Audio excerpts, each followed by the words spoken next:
ini apa namanya, kalau kita bicara nggak bisa tergantung sama orang, maka kita harus tergantung pada makhluk buruk rupa yang setiap pagi kita lihat di cermin, yaitu siapa?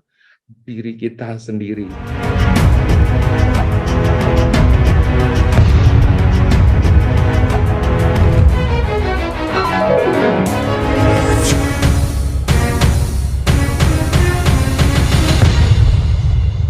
Halo, saya Handoko Wikiwargo dari Maestro Consulting, Coaching, dan Communicating. Untuk Anda semua dalam Serajum Live. Serajum adalah acara yang merupakan program Corporate Social Responsibility yang disiarkan secara live di Senin, Rabu, dan Jumat untuk Indonesia dalam rangka ikut mencerdaskan kehidupan bangsa. Hari ini memasuki episode yang 304, di mana di dalam episode 304 kita akan membahas, judulnya adalah Richard Williams, yang akan membahas tentang film, karena hari ini adalah hari Jumat, film yang masuk nominasi Oscar, yaitu King Richard. Ya, tanpa berlama-lama, saya akan mulai. Jadi izinkan saya menggunakan PowerPoint agar supaya saya bisa bercerita secara lebih detail kepada Anda. Tadi serajumnya adalah 304.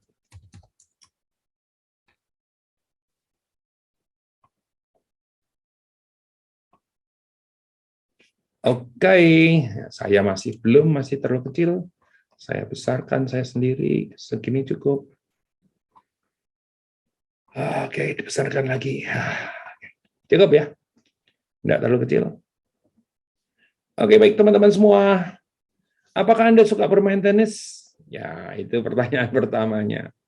Saya waktu kecil dulu SMP ya, itu les tenis ya. Kalau kayak badminton nggak pernah les, tapi kalau tenis dulu sempat les ya. Tapi karena memang mungkin ya nggak tekun atau mungkin juga kurang berbakat di bidang olahraga ya, asal bisa gitu ya. Tapi terus kemudian sampai dewasa pun saya udah nggak pernah bermain tenis lagi. Ya, badminton malah masih suka ya. Tenis malah justru tidak ya. Tapi apakah Anda kenal dengan pemain tenis putri Serena dan Venus Williams? Ya, mestinya kenal ya kalau Anda suka tenis. Kalaupun enggak, paling enggak ini dua orang ini itu untuk waktu yang sangat lama itu merajai dunia pertenisan. Ya, kesuksesan kedua kakak beradik ini tidak luput dari peran sang ayah, yaitu Richard Williams. Mari kita bahas bagaimana Richard Williams mendidik kedua putrinya menjadi juara dunia tenis putri. Ya, jawabannya ada di film ini, film yang akan masuk di nominasi Oscar, yang akan diumumkan nanti tanggal 27 Maret 2022. Siap? Mari kita nonton, mari kita masuk materi, dan materi ini itu direkam serta akan diposting dan di kanal YouTube Handoko Maestro. Saya anjurkan kepada Anda untuk subscribe, untuk pencet bel, ya kasih jempol, tulis komen, sharingkan kepada mereka yang membutuhkan. Ya, oke, siap. Kita akan mulai. Ya, dirilis tahun 2021. Jadi ini film baru, makanya masih masuk di Oscar tahun ini ya. Film biografi olahraga yang menceritakan kehidupan Richard Williams, seorang pelatih dan ayah dari pemain tenis dunia Venus dan Serena Williams. Nah, teman-teman semua, seperti tadi yang sudah saya cerita, bahwa saya bukan penggila olahraga, tapi saya penggila nonton film olahraga, khususnya yang based on true story. Bahkan nggak based on true story pun, kalau film olahraga kebanyakan saya nonton ya. Jadi ini apalagi based on true story, orang-orangnya masih ada. Yang main tadi saya juga ada cerita adalah Will Smith ya. Nah, Will Smith dia main di banyak film yang saya suka, dan film yang based on true story yang buat saya favorit juga yang dimainkan Will Smith adalah Pursuit of Happiness. Ya, penghargaan yang saya dapat dari Golden Globe, BAFTA, Hollywood Critics Association dan sebagainya ya.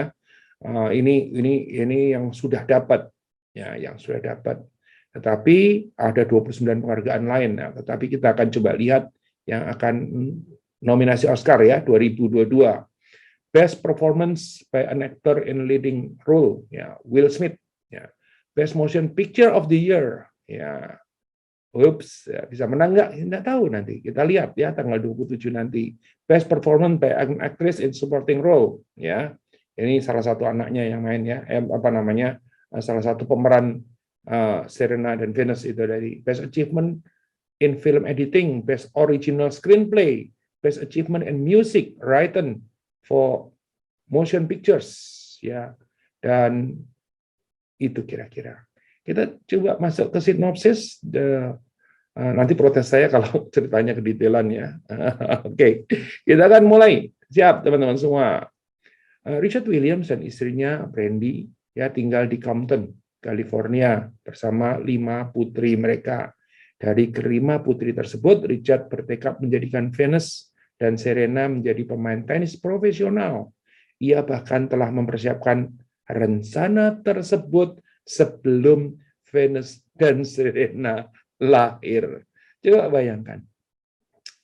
Kekuatan dari sebuah mimpi ya. Jadi anaknya lahir saja belum, tapi bapaknya sudah berpikir bahwa nanti anaknya harus berkiprah di kancah dunia gitu ya. Baik, di sela-sela kesibukannya sebagai penjaga keamanan ya, Richard melatih Venus dan juga Serena. Jadi nggak mungkin nggak benar-benar hanya melatih karena dia harus bekerja sebagai penjaga keamanan. Sekali-sekali tugas itu dia limpahkan pada istrinya Brandy yang bekerja sebagai perawat. Tak sampai di situ, Richard juga mati-matian mencari pelatih profesional untuk melatih kedua anaknya tadi. Ya, jadi nggak cuma punya dreamnya itu nggak punya cuma karena lihat dua anaknya terus kemudian punya dream, bahkan sebelum anaknya lahir sudah punya dream, dan dream dia jadi bukan cuma dream atau ngimpi saja, melainkan dia bangun dan kemudian mewujudkan tadi. Dilatih sendiri dan kemudian dicarikan pelatih profesional. Ia pun membuat brosur dan video pendek untuk mengiklankan keterampilan Venus dan Serena, namun usahanya belum membuahkan hasil. Wah, kalau hari gini banyak nih ya yang bikin vlogging dan sebagainya. Waktu itu itu puluhan tahun yang lalu ini belum ya. Suatu hari Richard membawa kedua anaknya menemui pelatih Paul Cohen ya yang sedang melatih John McEnroe yang suka ngoceh-ngoceh gitu ya, dan Pete Sampras ya. Meskipun semula keberatan, Paul setuju untuk menonton aksi Venus dan Serena. Tak disangka aksi mereka berhasil membuat Paul terkesan dan menawarkan diri untuk melatih mereka ya. Seandainya saja dia langsung menyerah, maka ya lewatlah kesempatan tadi. Richard mewanti-wanti Venus dan Serena untuk tetap rendah hati meskipun mereka sukses. Ini nasihat yang harus disampaikan oleh orang tua kepada anak-anaknya. Ya, bukan terus kemudian belum sukses tapi tinggi hati, itu paling parah tentu saja. Sukses pun harus tetap rendah hati. Ya, tanpa sepengetahuan Richard, Venus dan Serena mendaftar di turnamen yang sama. Walaupun masih baru, kedua gadis itu terus menunjukkan permainan yang baik. Namun Richard dan keluarganya masih dipandang remeh oleh peserta lain yang rata-rata berasal dari orang kelas atas. Ya, ini balik lagi ke era tahun segitu masih adalah ya. Dan pada dasarnya tenis dulu kan didominasi dengan orang kulit putih ya. Di satu sisi Venus dan Serena bertemu dengan agen terkenal yang tertarik dengan bakat mereka. Namun Richard khawatir putrinya akan dimanfaatkan, dieksploitasi, dan akhirnya menerap mereka keluar dari turnamen secara penuh. Ya, Paul memperingatkan Richard bahwa keputusan itu akan menghancurkan peluang kedua putrinya untuk menjadi petenis profesional. Tapi Richard berdiri teguh dan justru memecat Paul sebagai pelatih.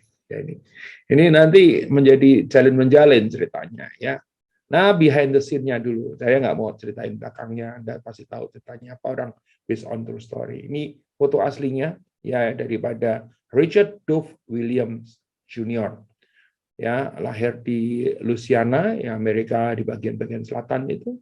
Amerika Utara bagian selatan. Dia mengambil pelajaran tenis dari seorang pria yang terkenal sebagai Old Whiskey ya. Karena ketika dia melihat Virginia Rushichi, ya, how to spell it, petenis asal Romania bermain di televisi, dia mengatakan anak perempuannya akan menjadi pemain tenis profesional. Saya jadi ingat dulu ya, Kalista belum ada, saya udah membayangkan sama seperti gara-gara nonton It Takes Two ya. Oke. Terus ia menulis rencana 85 halaman mulai memberikan pelajaran tenis dan membawa mereka, Venus dan Serena, ke lapangan tenis umum ketika berusia 4,5 tahun, di usia yang sangat muda sekali. Nah, ini si Venusnya ya, lahir tahun 80, ya, pemain tenis profesional Amerika, sebagai mantan peringkat 1 dunia tunggal dan ganda. Nah, Williams secara luas dianggap sebagai salah satu atlet olahraga tenis terbaik sepanjang masa ya. Venus bersama adik perempuannya Serena Williams, dia dipuji karena mengantarkan era baru kekuatan dan atletis dalam tur tenis profesional wanita. Trofinya, wah ini banyak banget trofinya ya. Saya tidak akan bacakan satu-satu ya. Venus itu juga menangi 4 medali Olimpiade ya, dari sektor tunggal dan 3 dari sektor ganda yang dia menangkan bersama dengan saudara kandungnya. Dengan demikian, Venus dan Serena Williams telah memenangi Golden Slam di sektor ganda. Ya, nah ini Serena Williams,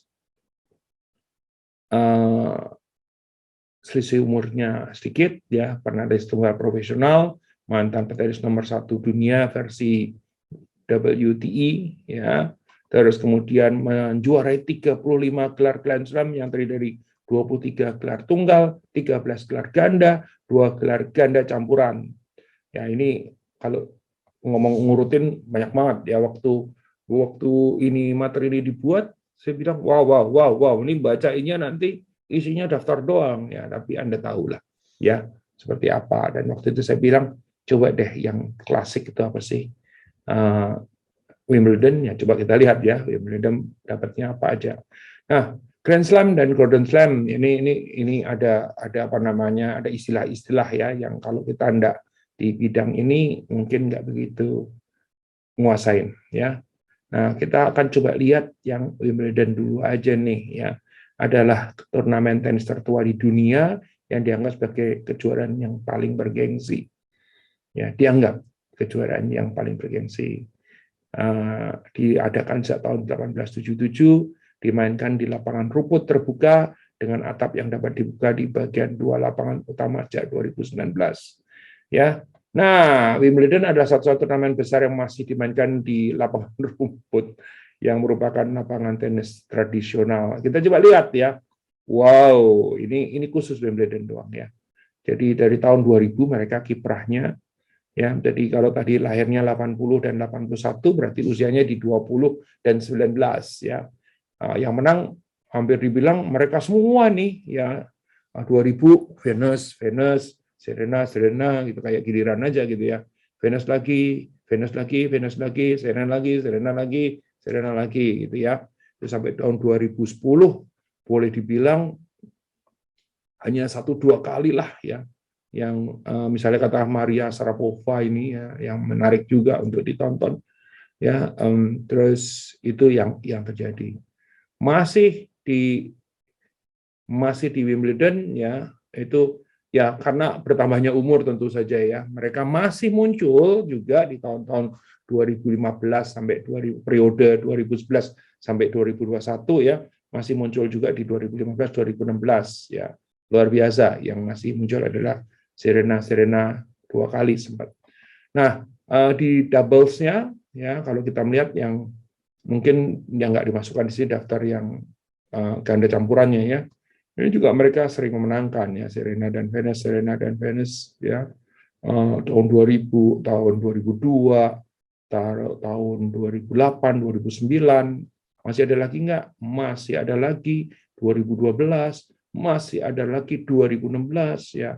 Kalau kita bicara 2016, sebetulnya usianya sudah cukup banyak ya, tapi mereka masih juga muncul sebagai pemenang ya. Nah, teman-teman semua ya, film. Nah, mungkin kalau Anda nggak harus penggemar deh.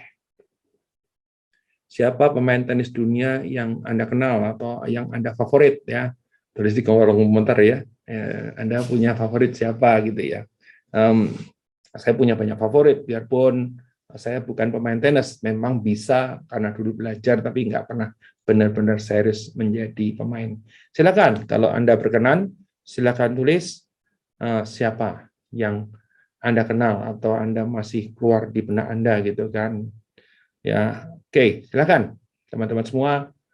Oke, ada 5 pelajaran dari film King Richard ya. Tentu saja kalau kita bicara soal lesson learn banyak banget ya. Kita coba pilih yang kira-kira relevan untuk di-sharekan di sini dan mudah-mudahan bisa menjadi pelajaran yang berharga. Ya, saya pernah baca artikelnya panjang tentang si Richard Williams dan 2 putrinya. Jadi cukup mengenali ya karena ini based on true story. Mari kita lihat pelajaran apa sih. Everyone need hype people in dalam kehidupan mereka ya. Setiap orang itu butuh hype people di dalam kehidupan mereka. Kita membutuhkan orang-orang yang tidak hanya percaya pada diri kita, tapi juga dapat memotivasi kita. Sebetulnya paling ideal kalau kita bisa memotivasi diri sendiri ya. Itu paling ideal karena kita bisa mengontrol. Tapi kalau ada orang yang bisa motivasi kita, tentu saja akan menjadi menarik ya. Dari mana biasanya datang motivasi? Bisa dari keluarga ya, bisa dari pasangan atau bisa dari anak, bisa jadi orang tua. Ya kalau saya bilang the best motivator in this world adalah my mom. Ya, ibu saya itu sekolah tidak tinggi ya, terus kemudian tapi my mom itu punya yang orang lain tidak punya, adalah dream. Aku percaya kalau kamu bakal seperti itu. Ya, datangnya dari mana? Tentu saja datangnya dari atas sana ya. Tetapi memang sangat luar biasa ibu saya itu. Ya, orang-orang yang dapat mengingatkan akan potensi kita dan dapat mendorong kita untuk meraihnya. Ya, saya masih ingat dulu ibu saya selalu mengatakan adalah dari kecil ya. Kamu sekolah yang pinter, ya. Nanti kalau kamu sudah besar, kamu tinggal kerja, tinggal terbang ke sana kemari dan tanda tangan. Dan itu yang terjadi pada saya, terbang ke sana kemari dan tanda tangan. Ya. Terbang ke sana kemari, dibayari dan dibayar. Ya sayang ini pandemi ini membuat itu doa ibu saya sementara tertahan 2 tahun. Mudah-mudahan bisa akan segera pulih kembali. Ya, you got to believe in yourself. Ya, tadi kalau kita bisa dapat yang hype people untuk mensupport kita, ya ini juga harus datang dari believe in yourself. Ya, sebelum menerima Serena dan Venus, banyak calon mentor yang membutuhkan konfirmasi bahwa mimpi ini bukan hanya milik Richard saja. Ketika berhadapan dengan pertanyaan itu, kedua kakak ini bersikeras dalam keinginan mereka untuk menjadi yang terbaik. Hal ini ditunjukkan dengan kemampuan mereka untuk melakukan hal-hal yang mungkin dipertanyakan oleh orang ya. Ini apa namanya, kalau kita bicara nggak bisa tergantung sama orang, maka kita harus tergantung pada makhluk buruk rupa yang setiap pagi kita lihat di cermin, yaitu siapa? Diri kita sendiri ya. Kita harus percaya kepada diri kita sendiri agar supaya apa? Agar supaya kita itu bisa lebih mengatur ya. Saya kadang-kadang mendapatkan kekuatan karena orang meremehkan. Ya, orang meremehkan kemampuan saya menulis, jadi akhirnya saya bisa menjadi penulis. Orang meremehkan kemampuan saya bicara, akhirnya saya menjadi public speaker, gitu ya. Tapi ini juga sebetulnya bukan yang baik-baik amat. Kenapa? Kenapa mesti nunggu orang lain meremehkan kita, gitu kan? Kita membangun sendiri. Ya, oke. Mari kita lanjutkan. Nomor 3, rejection and losing a big part of winning. Ya, penolakan dan kekalahan adalah bagian yang terbesar daripada atau bagian yang signifikan daripada kemenangan. Ya, jadi ditolak bolak-balik. Ya, Richard tidak menyerah setelah ditolak berkali-kali. Suatu kali Venus menangkan banyak pertandingan, tapi kalah di pertandingan yang terakhir. Gitu ya. Pengennya semua sempurna ya. Tapi ya namanya kalau orang suka bilang bola itu bulat, ya bola tenis juga bulat gitu ya. Maka bisa aja itu kalah ya. Apakah berarti bahwa itu kurang persiapan? Enggak juga. Kadang-kadang banyak faktor yang membuat seorang itu menang, banyak faktor membuat seorang itu kalah. Tapi kalau dia itu menang berulang-ulang, artinya faktornya datangnya dari dirinya sendiri. Kalau dia kalah sekali dari demikian banyak kemenangan, berarti dia sudah mempersiapkan harusnya, tapi ada faktor lain yang membuat dia tidak seperti itu. Ini pelajaran yang ketiga. Pelajaran yang keempat, masih di tiga, sorry, masih di tiga. Dia pergi dengan perasaan sangat putus asa dalam momen yang sangat mengharukan. Ya, dia berjalan keluar ke kerumunan yang bersorak-sorai yang sangat bersangat untuk melihatnya dia berhasil. Dan dalam kekalahannya, orang ingin melihat dia berhasil. Dan itu menjadi sumber kekuatan. Nonton deh, ya. Saya juga belum nonton sih. Ya, ini baru direviewkan doang. Nomor 4, hard work and dedication are invaluable, but you are also need community. Yang namanya kerja keras dan juga dedikasi itu sangat berharga, tidak terhitung ya. Kalau kita bicara soal invaluable, bukan tidak ada harganya, tapi tak ternilai harganya, gitu ya. Tapi Anda juga butuh komunitas ya. Venus dan Serena didukung ibu dan ayah mereka. Ini keluarga adalah penting ya, tapi juga saudara kandung mereka yang 3 lagi ya. Setiap orang dalam keluarga harus bekerja sama untuk mencapai tujuan ya. Pandemi mengajarkan kepada kita juga bahwa yang namanya keluarga itu menjadi amat sangat penting. Jika di dalam masa sebelum pandemi, di mana semuanya serba sibuk, semuanya serba wah gitu kan, kadang-kadang kita terlalu berinteraksi keluar dan kemudian melupakan keluarga. Pandemi, working from home, hashtag di rumah saja, membuat keluarga menjadi lebih berarti. Dan tentu saja kalau pandemi sudah berubah jadi endemi dan kemudian virus dapat ditaklukkan ya oleh antibodi kita, tentu saja jangan melupakan keluarga ya. Ini penting sekali. Dan kita akan coba lihat apalagi di pelajaran nomor 4, kesuksesan bukan hanya kerja keras dan tidak pernah hanya karena satu orang, tetapi karena komunitas yang mendukung. Komunitasnya bisa siapa aja, keluarga tadi ya, terus kemudian teman-teman ya, terus siapa, penggemar gitu kan. Ya, saya juga bisa sampai episode ke-304 karena keluarga dan karena Anda semua. Kalau Anda nggak nonton, saya nggak ada di sini sampai 304 kali. Ngapain? Nggak ada yang nonton gitu ya. Tapi karena Anda mendukung saya untuk dengan menonton, maka saya tetap ada di sini. Nomor 5, pelajaran terakhir di dalam acara ini, yaitu success is not the most important thing. Well, success is very important, but not the most important thing. Ya, dalam salah satu adegan film, Richard menyuruh semua anak gadis duduk dan menonton Cinderella. Dia melakukan ini karena frustasi dengan kesombongan mereka setelah menangkan pertandingan. Saya nggak mau ceritain, ya. Silakan nonton sendiri. Dia bertanya kepada setiap anak pelajaran apa yang mereka belajar dari film sebelum menekankan pentingnya kerendahan hati. Ya, menang bukan hanya tentang kesuksesan Anda sendiri, tetapi tentang orang-orang yang Anda bawa bersama Anda.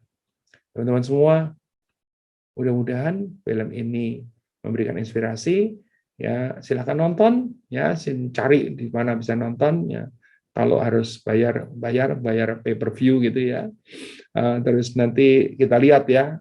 Saya termasuk lumayan menjagokan film ini untuk mendapatkan Oscar di tanggal 27 atau minggu depan. Ya. Masih di nomor 5, Richard begitu fokus anak-anaknya sebagai manusia, bukan hanya sebagai bintang. Ya. Dia ingin semua anak-anak gadisnya menjadi pintar, sukses, dan juga berpengetahuan luas. Ya, ini penting pakai banget gitu ya. Ya, dan nilai bagus, kesenangan dan usaha semuanya adalah penting. Mau tahu film inspiratif lainnya, kontak aja Mbak Mia di 0858 1-nya 4 kali 2121. Anda mau usul, silahkan usul pakai WA ke Mbak Mia juga ya. Mia, saya mau ini dong dibahas film ini gitu kan. Ya, terus kemudian bolehlah diceritain sedikit kenapa kok film itu menarik buat Anda gitu kan. Pada saat Anda usul, pada saat kami develop, pada saat kami sampaikan kepada Anda semua lagi, itu berarti Anda membawa suatu kebaikan kepada orang lain. Dan kebaikan yang kita berikan kepada orang lain akan membawa kebaikan kepada diri kita, kepada lingkungan kita. Teman-teman semua, saya Handoko Wijnawargo mengingatkan kepada Anda, jangan lupa subscribe kanal YouTube Handoko Maestro, kanal YouTube Maestro Channels, ya, yang atas itu berisi tentang materi-materi edukasi, yang bawah akan berisi materi-materi yang sifatnya inspirasi. Jangan lupa juga nyalakan loncengnya, dan terima kasih.